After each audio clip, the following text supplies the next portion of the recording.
going to give you the number one reason why some leaders never see burnout coming and don't understand why it's happening to some of the people in their organization. And that's because we misunderstand that there's a huge difference between stress and moral distress. Stress is normal. Stress is to be expected. When you're working in the healthcare field or education or higher education, you're serving people, you feel like you've got important work to do, there's going to be stressful days. And we can't avoid that. We don't necessarily want to avoid that because stress means we're working hard for our patients, for our students, our clients, our residents. But moral distress is something completely different. You might have a day that's really not that busy, not that stressful, but if you're experiencing this gap between what you think is important, what you think ought to be happening for the people that you're serving, and you're not able to do those things, or you're watching the opposite things happening, maybe you're not resourced the way you think you should be, or you got into it for X reason and you spend all your time doing Y.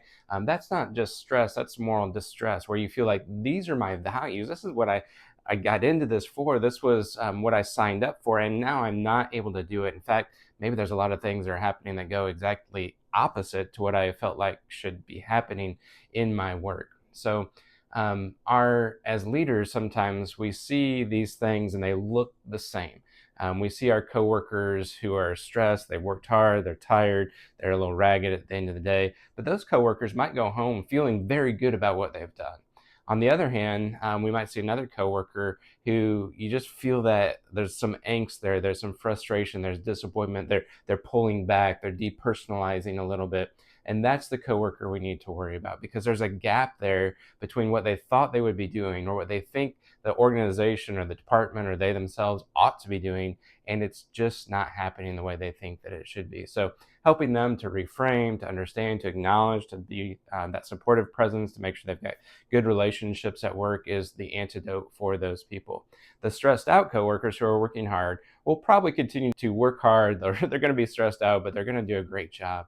But those coworkers who are feeling pulled back, depersonalized from the work, those are the ones we need to worry about, to check in with, say, how are you doing? I know this happened or that happened or things changed and you're feeling this gap now.